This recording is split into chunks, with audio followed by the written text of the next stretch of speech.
नमो किरण महोदय, आज हम रिलेशनशिप के टॉपिक पर बात करेंगे।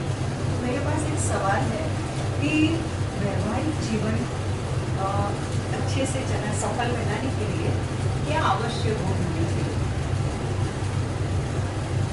व्यवहारिक जीवन के अंदर हमने ये 5 यूनिवर्सल प्रिंसिपल्स जो बताए हैं ऑफ लॉ ऑफ नेचर, फिर सामने वाला कोई भी देश का हो, कोई भी भाषा वाला हो, कोई भी कल्चर वाला हो, कहीं का भी हो, इंसान है, this law of nature applies to every human being as well as objects. वस्तु के ऊपर भी वो नियम लागू होते हैं। वो नियम क्या बताता है कि whenever you deal with anything or anybody, you should have your mindset के अंदर एक फिक्स होना चाहिए, सारी सृष्टि मेरा परिवार है।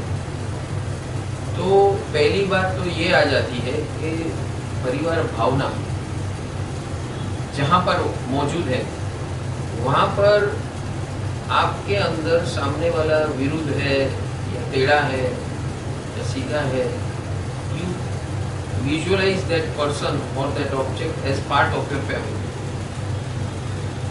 So your way of dealing with family is different because बचपन से आप इस तरफ पले पड़े हो, तो एक व्यवहार बाहर वाला आपके साथ करता है और you react is a different reaction when you react with your own family members.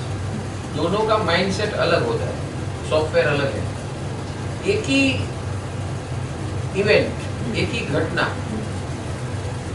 एक ही बात, लेकिन आपके रिएक्शंस बदल जाते हैं।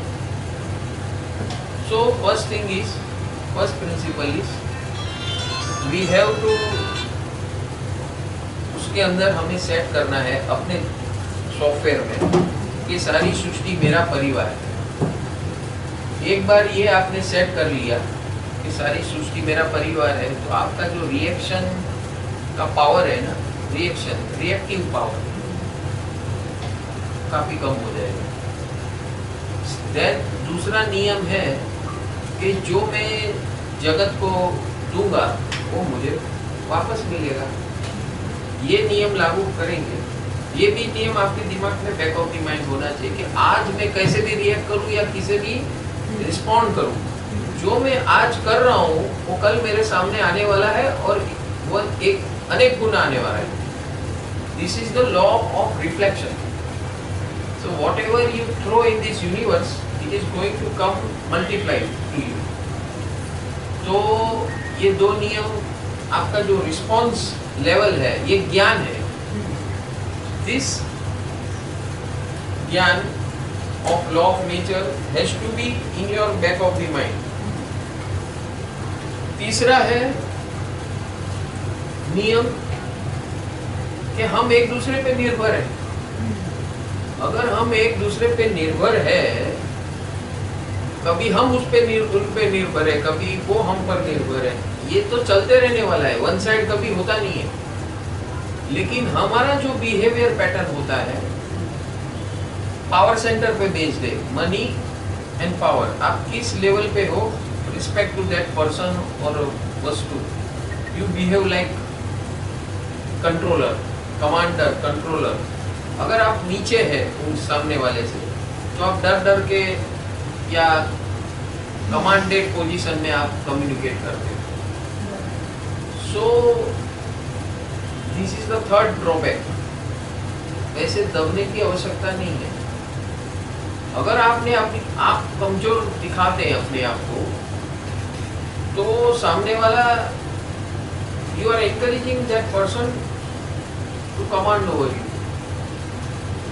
हमें दबना भी नहीं है, हमें उसके ऊपर भी नहीं होना है। यहाँ प्रिंसिपल क्या है? प्रिंसिपल ये है, without any reason your behaviour should be friendship level. Without any reason your mindset should be friendship and being useful to others. Friendship and being useful to others. Why? These are the two preliminary reasons of law of nature. सारी सृष्टि मेरा परिवार है और मैं जो दूंगा वो वापस आने वाला है। और तीसरा नियम ये कह रहा है कि भाई आपको कभी ना कभी तो सामने वाले पे निर्भर होना ही पड़ेगा। अगर ये 3 नियम आपको पता है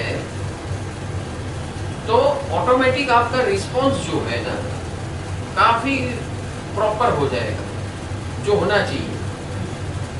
सामने वाले हमसे एग्री करे ना करे, हमेशा कोई एग्री नहीं होने वाला है, मैक्सिमम डिसएग्रीमेंट होने वाला है। दूसरा, सामने वाला आपको मित्र नहीं देख रहा है, आपको कॉम्पिटिटर समझ रहा है, आपसे कंपैरिजन कर रहा है, आपसे ईर्ष्या कर रहा है, जेलसी कर रहा है। तो ये सब होने वाला है व्यवहार में, दुनिया में हर जगह होने वाला है। So everybody is not going to fall in your mindset. आप जैसे सोचते हो वैसे दूसरे लोग सोचेंगे, ऐसा होने वाला नहीं है। There will be 80 to 90% difference when you react with or you interact with world.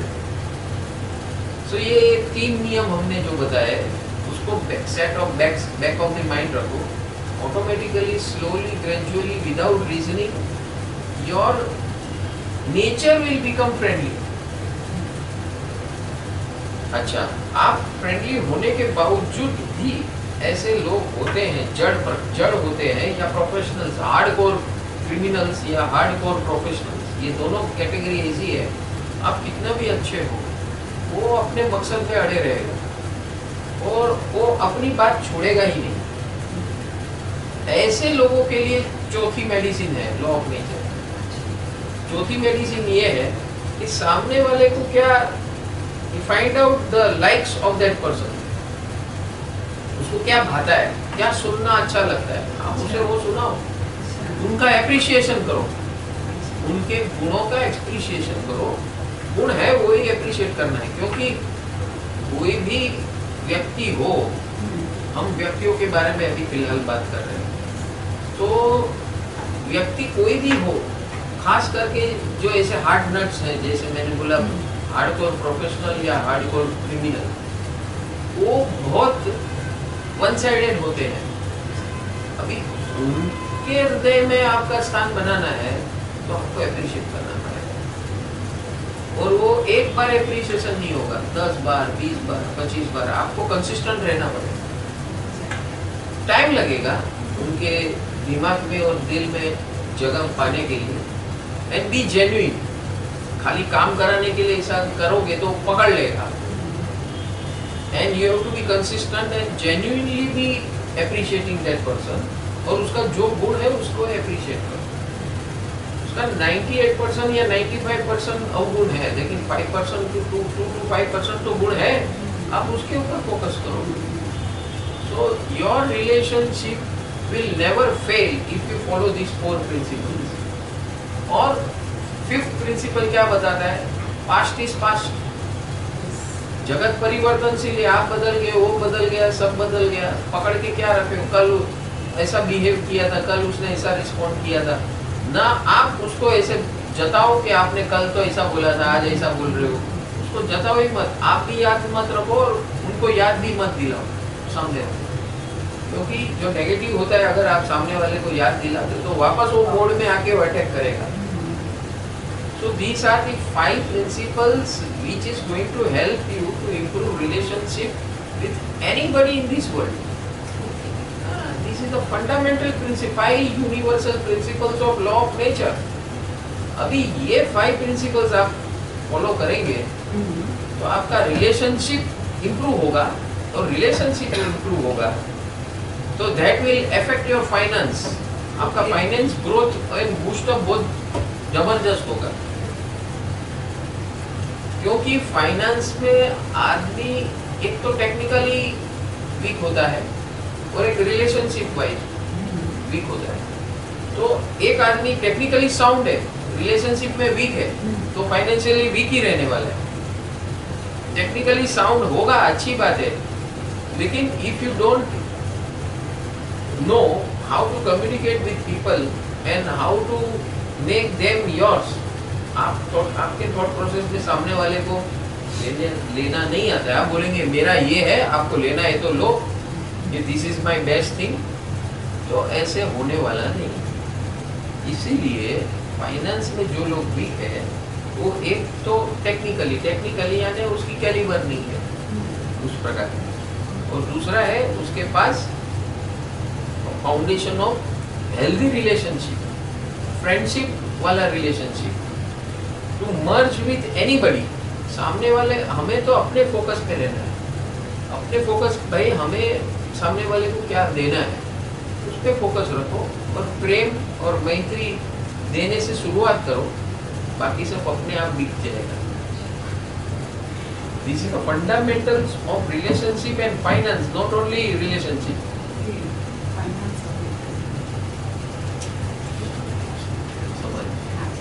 आज गुरुदेव ने हमें बताया कि हम रिलेशनशिप का फाउंडेशन क्या है, तो उसके लिए 5 प्रिंसिपल बताए हमें। इसमें सबसे पहले हमें प्रिंसिपल बताया कि सारी सृष्टि मेरा परिवार है।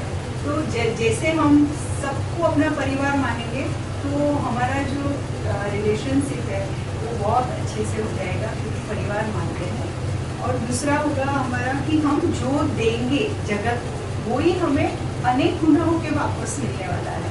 अगर ये ज्ञान हमारे अंदर रहेगा तो हम जो भी करेंगे रिलेशनशिप में, तो उससे हम थोड़े सोच समझ के करेंगे, तो वो हम सोच समझ के करेंगे।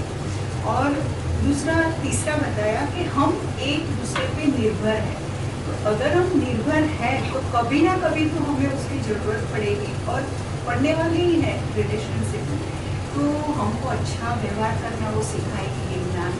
और आगे बताया कि रिस्पेक्ट ऑल, सबको रिस्पेक्ट करो, सबके साथ फ्रेंडशिप करो, और यूजफुल बनो विदाउट एनी रीज़न, सबको यूजफुल बनो, तो आप सबके साथ आपका रिलेशनशिप अच्छा हो जाएगा।